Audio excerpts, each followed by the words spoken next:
Certificate 50 ರೂಪಾಯಿ ಮ್ಯಾಕ್ ಕೊಡ್ತೀವಿ ಅಲ್ಲ.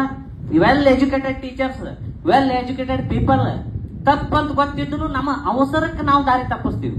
ಅಂತಂದ್ರ ನಮ್ಮ ಹುಡುಗರು ಹೋಗಿ ಬಂದು ಹೇಳ್ತಾರ, ಸರ್ ಲಂಚ ಕೇಳಕತ್ತಾರ, ನಾವು ಕೊಡುದಿಲ್ಲ, ಇಂತಲ್ಲಿ ಲಂಚ ಕೇಳಕತ್ತಾರ, ಇಂಥವ್ರು ಕೇಳ್ತಾರ ಅನ್ನೋ ಒಂದು ಅವೇರ್ನೆಸ್ ಐತಲ್ಲ. ಇದು ಬಡವ್ರ ಹತ್ರನೇ ನೈತಿಕತೆ ಇರೋದು. ಅವ್ರ 2 ಸಲ ಅಂದ್ರ ನನಗೆ ನಾವು ಬಾಳ ಬಡವ್ರಿ ಅಂತ. ನಾ ಇವತ್ತು ಸಮಾಜದಾಗ ಹೇಳ್ತೀನಿ, ಯಾರು ಬಡವ್ರಲ್ಲ. ಬಡವ್ರನ್ನ ನೀವು ಅಳತೆ ಗೋಲ್ ತಪ್ಪು ಮಾಡ್ತೀರಿ. ಏನ್ ಅಳತೆ ಗೋಲು? ಹಣದಿಂದ ಬಡವ್ರಿ ನೀವು, ಹೃದಯದಿಂದ ಅತ್ಯಂತ ಶ್ರೀಮಂತರು. ನೀವು ಹೃದಯದಿಂದ ಅತ್ಯಂತ ಶ್ರೀಮಂತರು. ನೀವು ಅಳತೆ ಮಾಡೋದು ತಪ್ಪುತ್ತೀರಿ ಅಷ್ಟೇ.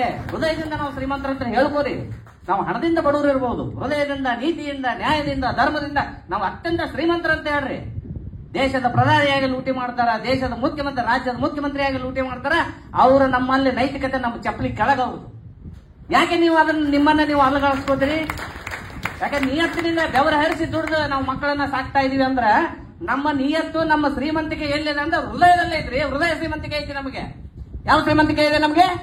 ಎಲ್ಲರಲ್ಲೂ ಹೃದಯ ಶ್ರೀಮಂತಿಕೆ ಇದೆ. ದುಡ್ಡಿಂದ ಇರಕ್ಕಿಲ್ಲ. ದುಡ್ಡು ಏನ್ರಿ? ನಾಯಿ ಮುಂದೆ ಹೋಗೋದು ನೋಡ್ರಿ, ಮೂಸ್ ನೋಡ್ತೈತೇನ. ಕತ್ತಿ ಮುಂದೆ ಹೋಗೋದು ನೋಡ್ರಿ, ಮೂಸ್ ನೋಡ್ತೈತೇನ. ದುಡ್ಡು ಯಾವ ಹಂದಿ, ನಾಯಿ, ಪ್ರಾಣಿ, ಮನುಷ್ಯ ಒಬ್ಬ ಬಿಟ್ರೆ ಯಾರು ಮೂಸ್ ನೋಡಂಗಿಲ್ಲ. ಹೌದಂತೀರಿ? ಅಲ್ಲಂತೀರಿ? ಸೊ ಅದಕ್ಕೆ ನಿಮ್ಮನ್ನ ನೀವು ಎಂದು ಬಡವ್ರ ಅಂತ ಹೇಳ್ಕೊಬೇಡ್ರಿ. ನೀವೆಲ್ಲ ಹೃದಯ ಶ್ರೀಮಂತರ ಅನ್ನೋದು ಹೆಮ್ಮೆಯಿಂದ ಹೇಳ್ಕೋರಿ. ಹಳ್ಳಿಯವರು ಮೊದಲು ಹೇಳ್ಕೋರಿ. ನೀವು ಎಂದು ಹೆಸಿಟೇಟ್ ಮಾಡ್ಕೋಬೇಡ್ರಿ. ಯಾಕಂದ್ರೆ ಸೈನಿಕರ ಜೊತೆ ನಾವು ಕೂತೀವಿ ಅಂದ್ರೆ ಅವರು ಒಂದ್ ಕ್ಷಣನೂ ಅವ್ರು ಯೋಚನೆ ಮಾಡಲ್ಲ, ದುಶ್ಮನ ಹೊಡಿಬೇಕು ಅಷ್ಟೇ. ನಾ ಸಾಯ್ತೀನೋ ಇಲ್ಲ ಸೆಕೆಂಡ್ರಿ, ನನ್ನ ದೇಶದವ್ರು ಕಾಪಾಡ್ಬೇಕು ಅನ್ನೋದು ಒಂದ ಥಾಟ್ ಇರ್ತದೆ ಅವ್ರಿಗೆ. ಸೊ ಅಂತ ಒಂದು ಇಲ್ಲಿ ನಾವು ನೀತಿಯನ್ನ, ನೈತಿಕತೆಯನ್ನ ಮಕ್ಕಳಲ್ಲಿ ಕೊಡ್ತೀವಿ ಅನ್ನೋದಕ್ಕೆ ನಮಗೂ ಹೆಮ್ಮೆ. ಯಾಕಂದ್ರೆ ನಾನು ಶಿಷ್ಯ ಅವ ಸತೀಶ್ ರಾಠೋಡ್. ನಾನು ಹೊಡಿಲಾರ ದಿನ ಇಲ್ಲ. ಈಗ ಆಯ್ಕೆ ಆಗೇನಂದ್ರೆ ನಾನಾ ಸಿಲೆಕ್ಟ್ ಆದಷ್ಟು ಖುಷಿ ನನಗೆ. ಸತೀಶ, ನನ್ನ ಗುರುದಕ್ಷಿಣೆ ಒಂದ, ದುಶ್ಮನಿಗೆ 1 ಗೋಲಿ ಜಾಸ್ತಿ ಹೊಡಿ. ನನ್ನ ದೇಶ ಆರಾಮಿರ್ಲಿ, ನನ್ನ ತಾಯಿ ಅಂದ್ರೆ ನೆಮ್ಮದಿಲ್ಲ, ಮಕ್ಕಳನ್ನ ಬೆಳೆಸ್ಲಿ. ಅರ್ಥ ಆಯ್ತಾ? ಇದೇ ನನ್ನ ಗುರುದಕ್ಷಿಣೆ. ಈಗ ಇನ್ನೊಂದು